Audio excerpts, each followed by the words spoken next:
On September the 11th, enemies of freedom committed an act of war against our country. Americans have known wars, but for the past 136 years, they have been wars on foreign soil, except for one Sunday in 1941. Americans have known the casualties of war, but not at the center of a great city on a peaceful morning. Americans have known surprise attacks, but never before on thousands of civilians. All of this was brought upon us in a single day, and night fell on a different world, a world where freedom itself is under attack. Americans have many questions tonight. Americans are asking, who attacked our country? The evidence we have gathered all points to a collection of loosely affiliated terrorist organizations known as Al-Qaeda. On September 11th, I was on my way out to school. I was in my service dress. I was in ROTC at the time. I was actually at the MEP station in Cleveland, Ohio. When 9/11 happened, I was stationed at Dover Air Force Base. And on 9/11, I was an Airman First Class at Vance Air Force Base. And it kind of came on in the news. I realized at that time that something pretty important was occurring. As we were sitting there waiting, we saw the second plane coming down, and that's when we kind of knew it wasn't an accident.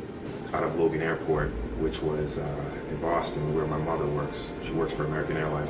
Pretty much a mess until I finally got a hold of her 5 hours later. I remember a security forces officer coming to our shop, giving us weapons. I was a security forces augmentee at the time, so we all got geared up and had to go walk the flight line and protect all the aircraft out there. And it impacted me because several minutes later, the first sergeant for the med group came out and actually took my rifle from me and said he had to talk to me and brought me back to the med group and explained at that point that I had actually lost the 3 family members in the trade center.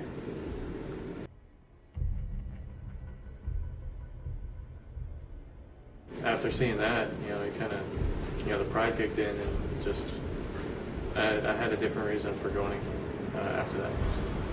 For me, instilled the idea that our nation had now, crossed that threshold from peace into war. And it just made me being in the military more real. In the beginning, I thought it was just, me just doing something, having a job.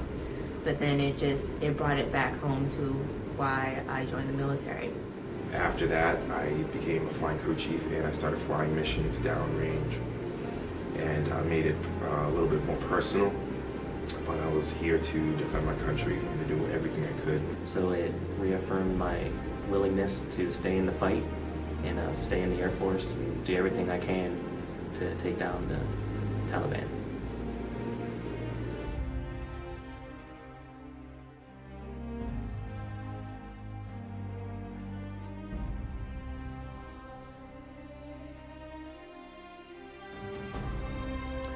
Good evening.